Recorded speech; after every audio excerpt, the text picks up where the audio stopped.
Bonsoir à tous. Pour ce soir, on va refaire une nouvelle vidéo sur les trucs d'horreur.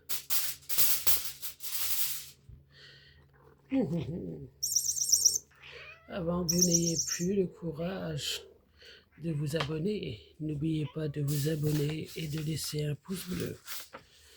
On ne sait jamais. Avant que vous n'ayez plus du tout le courage.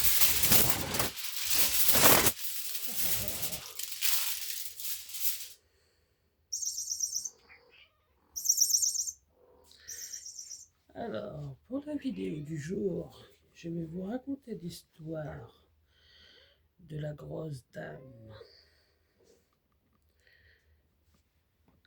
Alors, commençons. Là, l'histoire, c'est le titre que j'ai trouvé sur internet, pareil, dans le top 10 des histoires d'horreur.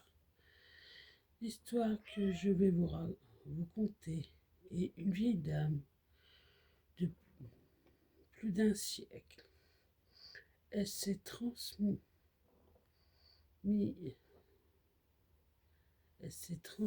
de bouche à oreille, excusez-moi, durant toutes ces années. Je vais tenter de vous la transmettre de la manière la plus fidèle possible. Aujourd'hui,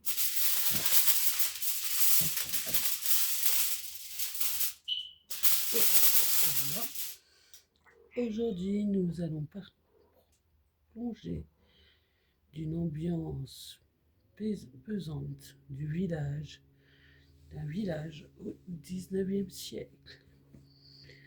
Un village ordinaire, ou presque.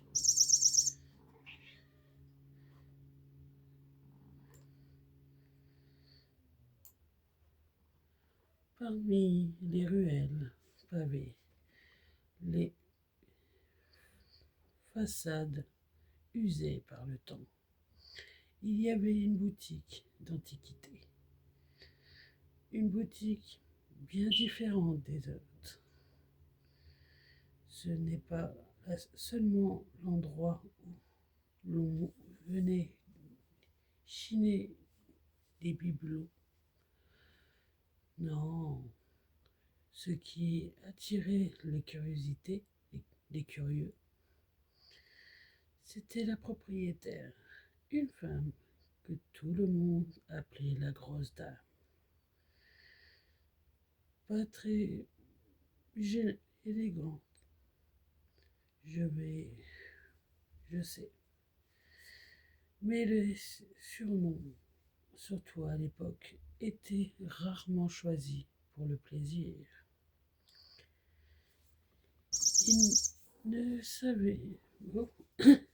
Il ne savait pas grand-chose d'elle, ni d'où elle venait, ni pourquoi elle avait ouvert cette boutique. Mais ce qu'il savait, c'est qu'elle ne souriait jamais.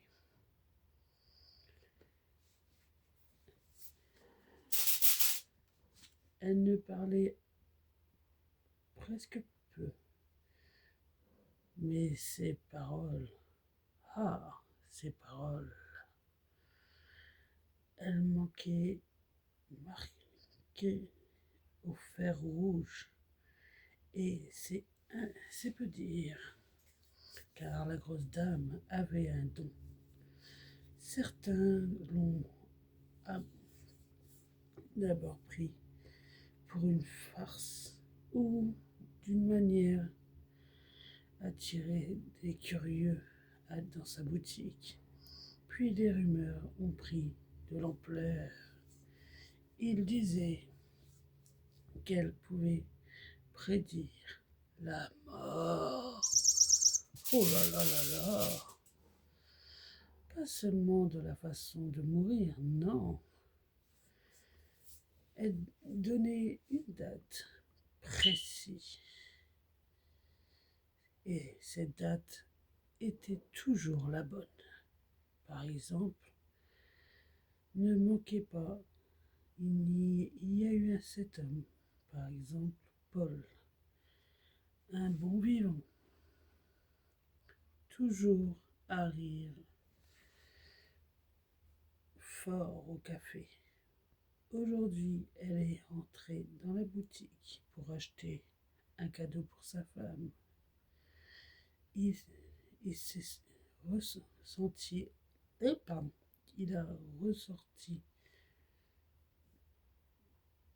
blême. Ouais. La grosse dame lui avait dit ces mots.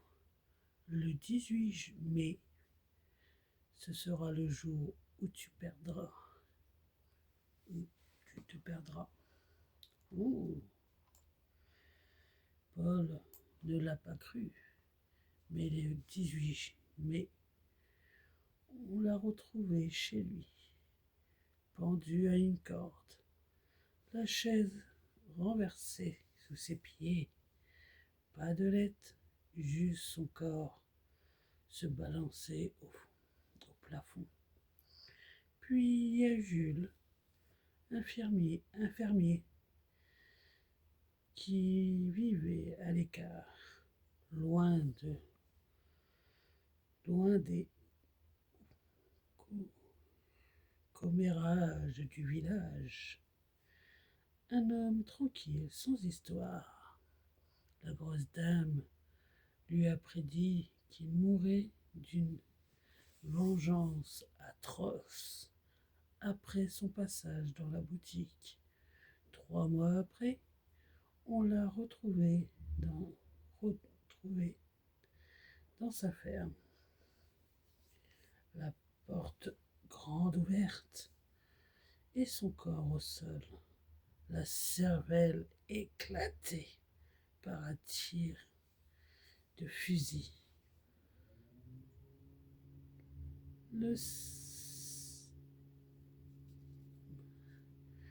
Deux autres morts sont venus confirmer la rumeur.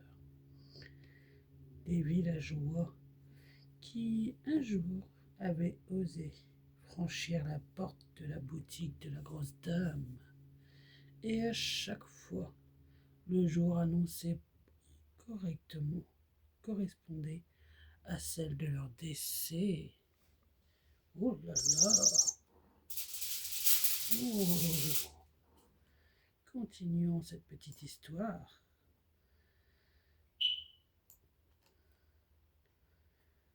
Alors oui, on a commencé à croire, mais croire ne suffit plus. La peur, elle, s'est installée. Entrer dans la boutique devenait un défi, mais chacun ne pouvant s'empêcher de tenter le diable. Oh là! Parmi ceux il y avait Henri. Pardon, je me suis trompé de prénom. Hervé, un homme sans famille, un peu superstitieux. Ce jour-là, la pluie tombait fort, des gouttes épaisses, bruyantes sur le pavé du village.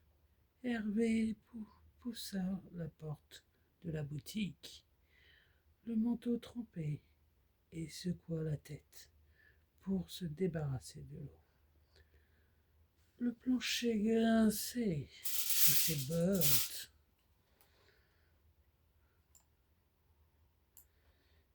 Il jeta un coup d'œil autour de lui.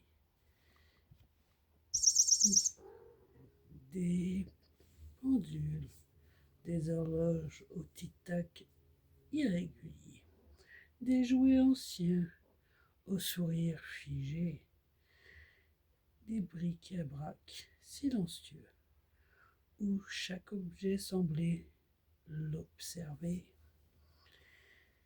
Derrière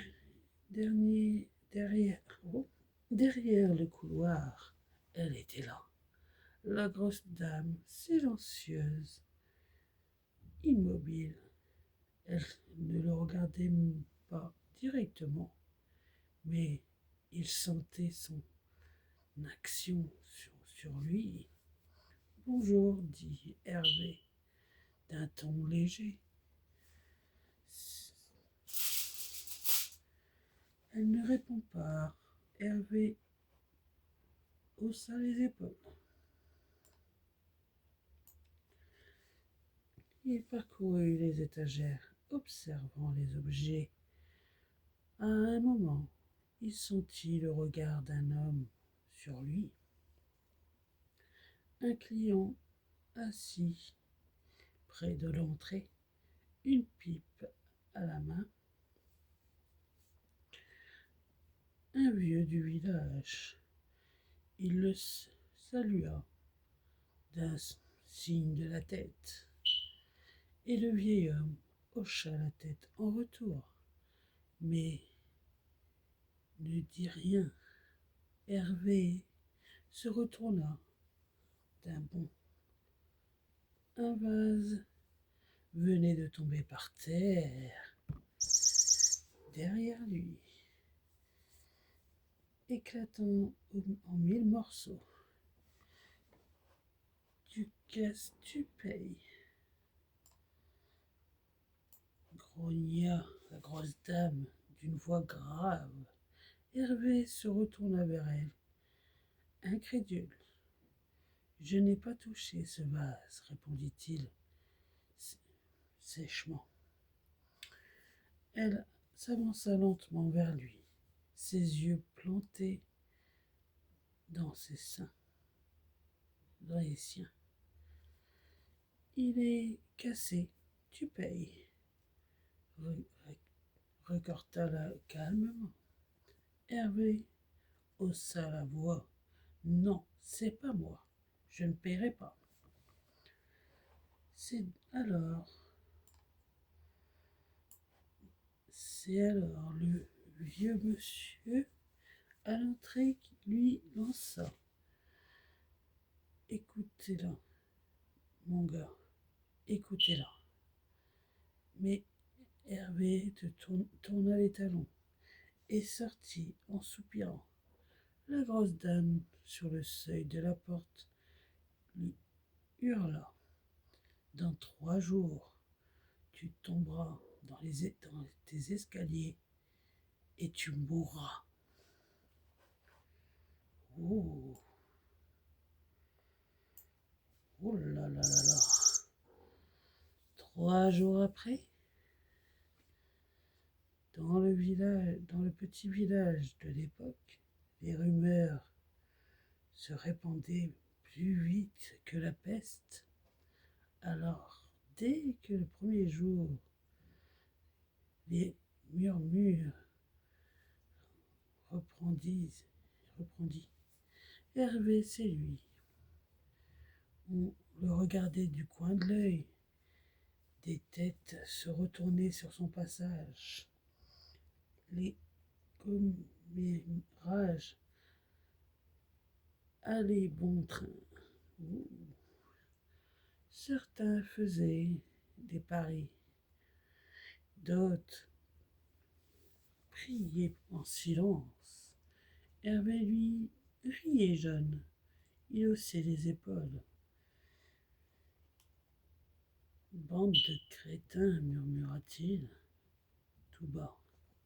Mais au fond, il était nerveux. Le deuxième jour était plus long. Au café, on ne lui adressera plus la parole. Les regards se faisaient pesants. Cette nuit-là, Hervé était sur le qui-vive. Chaque craquement de bois, chaque bruit de vent à la fenêtre tirait de son sommeil. Vers 2 heures du matin, un bruit sec le réveilla. Il bondit du canapé. Rien, juste le vent. Il alluma une lampe à l'huile et passa le reste de la nuit assis sur une chaise. Ses yeux rivés sur les escaliers. On ferait tous pareil, je crois. Moi, je le ferai, par curiosité. Bon. Le dernier jour, le village était plus silencieux que d'habitude. Hervé avait très mal dormi. Cette prédiction le préoccupait bien plus que ce qu'il imaginait. En se paradant dans le...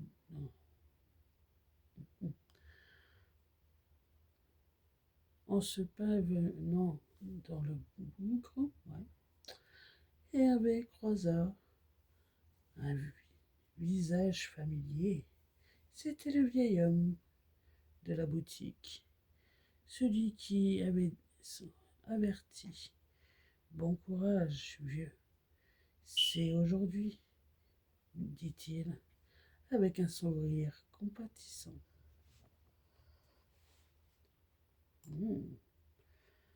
Voyons voir.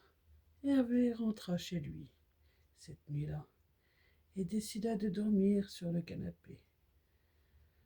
Simple précaution, par mesure de sécurité. Se disait-il. Il se coucha sur le canapé. Il dormait lorsqu'un bruit sec le réveillera. Oh. Il se redressa, écouta. Quelque chose venait de l'étage. Hervé prit la lampe et monta. Grave erreur. Sa respiration était de plus en plus rapide. Les marches craquaient. Il arriva en haut et fit un pas dans le couloir. Puis il sentait deux mains puissantes le pousser. Il hurla. Son corps heurta les marches. Ses os craquaient. Étendu au pied des escaliers, il ne peut plus bouger. Il ne pouvait qu'observer le liquide rouge qui sortait abondamment de son corps. Sa vision se brouilla peu à peu, mais il était encore suffisamment net pour lui permettre de voir une silhouette massive en haut des escaliers, si grosse qu'elle occupait toute la largeur du couloir de l'étage. J'imagine même pas quelle époque faisait cette dame. Je sais ce que vous allez dire. Comment sait-on que ce qu'il a vu Hervé dans son dernier souffle? Et comment cette histoire a-t-elle pu perturber dans le temps si Hervé est mort? La réponse est simple. Il n'était pas.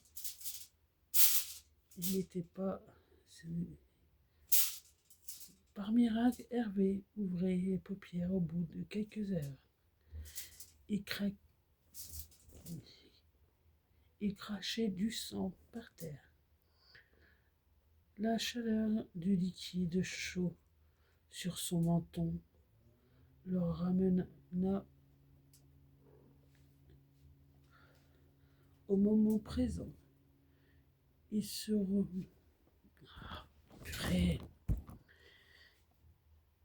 redressa, appuyait sa main sur le mur, la tête tournée, la vision floue dans ses yeux. Il souffrait terriblement, mais il avait du mal à respirer, dû à ses côte cassée, dont une transperçait son ventre, et l'hémorragie située au niveau du crâne. Tout comme vous, il comprit tout à cet instant comment cette femme avait bâti sa réputation.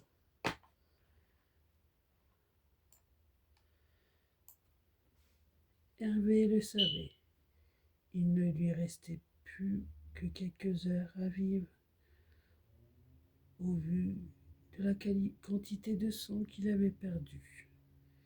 Il devait aller voir un médecin au plus vite. Mais plus il avait l'envie de vivre, il n'avait plus envie de vivre. Quelque chose en lui brouillait ses pensées. Il n'était pas aveuglé que par la seule chose, se venger. Ça, c'est compréhensible, hein? La vengeance.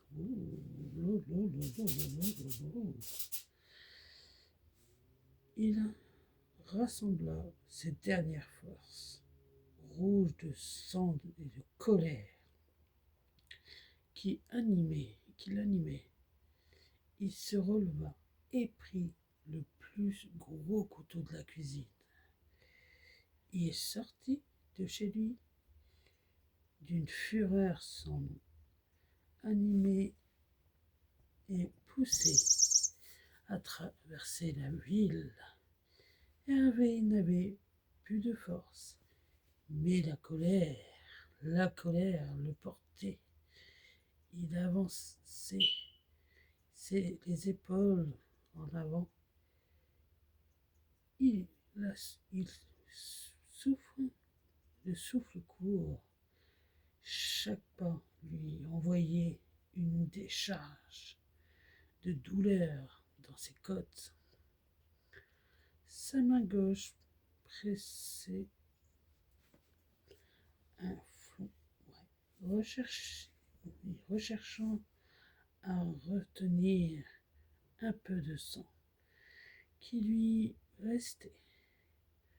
Dans l'autre main, il tenait le couteau, ses jointures blanches, comme si sa rage s'était glissée jusqu'à sa paume. Oh.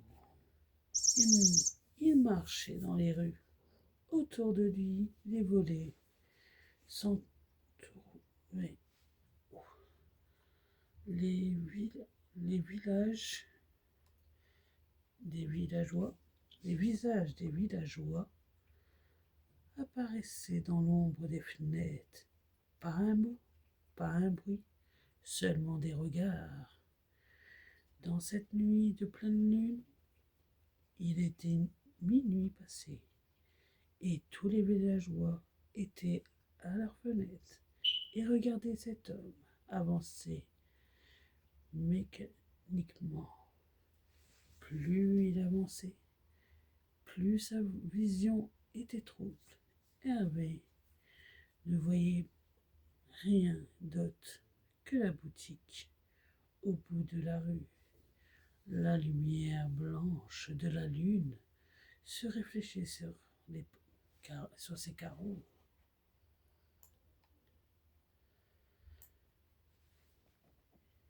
Il était enfin, mais elle n'était pas là. La boutique était vide.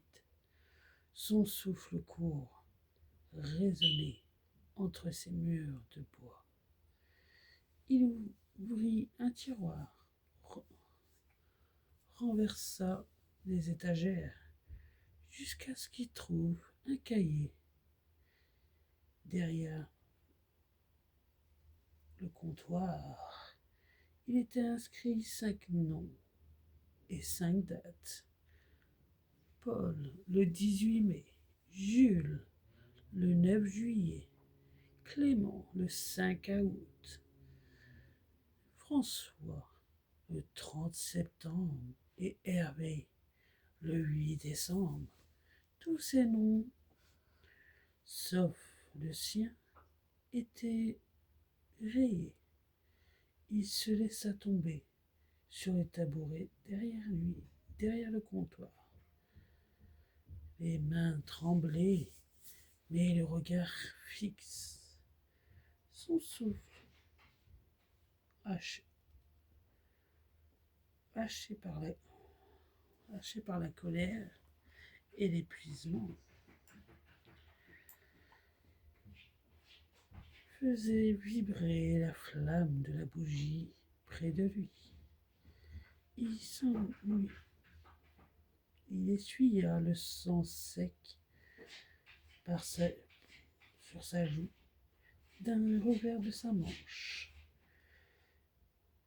et sera encore plus fort son couteau qu'une véritable poigne de fer. La lame brillait faiblement. La lame brillait faiblement par la pénombre. Il pointa le couteau droit vers la porte d'entrée. Il n'était désormais animé que par une idée que la grosse dame foule le sol de sa boutique pour lui planter à son tour sa lame dans sa chair. Au petit matin, nombre de villageois s'étaient agglutinés devant la vitre de la boutique. Ce qu'ils voyaient à l'intérieur les laissait tous sans voix, tant que la vision qu'il avait été terrifiante et avait se tenait là, assis derrière le comptoir, la tête recouverte de sang. La rage de l'homme pouvait se voir dans ses yeux vitreux et sans âme, encore ouverts qui fixent l'entrée de la boutique. Il tenait encore le couteau dans sa main droite, sans vie.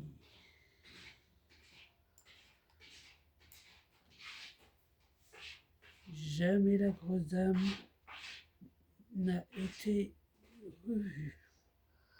Ce 9 décembre, ce soir-là de pleine lune, peut-être qu'Hervé avait brisé la malédiction. Cet homme est mort ce soir-là,